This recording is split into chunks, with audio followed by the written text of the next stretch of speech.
The scream that came from the back seat of my car that December night shook me to my very core. I did not know a vein had burst in my 11-year-old son's head. I did not know that liquid and blood was filling it up and creating pressure. I did not know that this pressure had to be released or else he would die. I sped as fast as I could to the nearest hospital.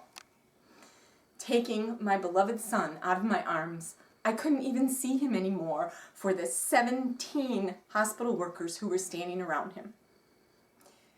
With tear-filled eyes, I begged God's mercy. I couldn't do any more. It was out of my hands. It was now in their hands. There was nothing. The only thing that mattered, the only sound I heard, was the beep, beep, beep of that monitor next to his bed. Time moved slowly, and word got out, and he was also in the hands of hundreds of people, known and unknown, who were praying for him.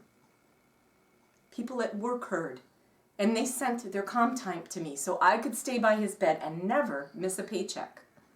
Friends came out of the woodwork to take care of my younger son, bring him to school and bring him to their homes and keep him safe while I stayed at the hospital.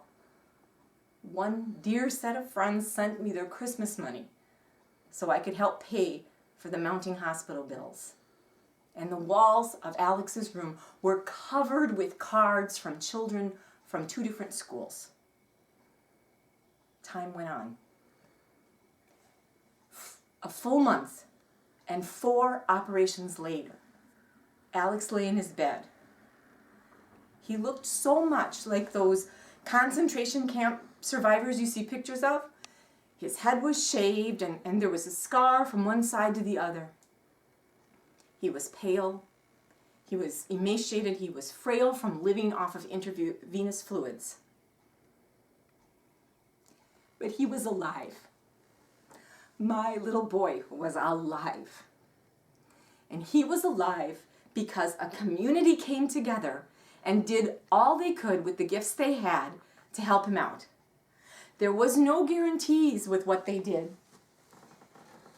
There was no guarantees that this boy would survive, but they did it anyway. Which tells me, and I hope to tell you, that you too can help make a miracle happen for someone. It may not be as huge as helping a little boy get his life back, but it'll mean the same to the person that you give that gift to. A person's life pathway can change in an instant. And you could be the deciding factor of whether that change is positive or if it's negative. But I'll tell you one thing.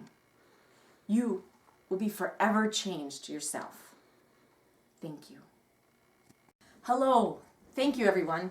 My name is Susan Murphy, and I thank you for listening to my family's story. I thought it would be important to tell you that Alexander is 19 years old now and completely recovered.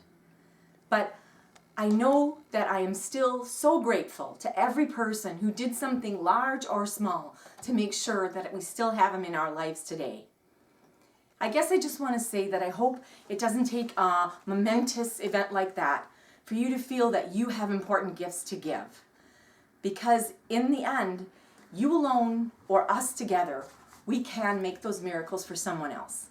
And I wish you the very best. Thank you.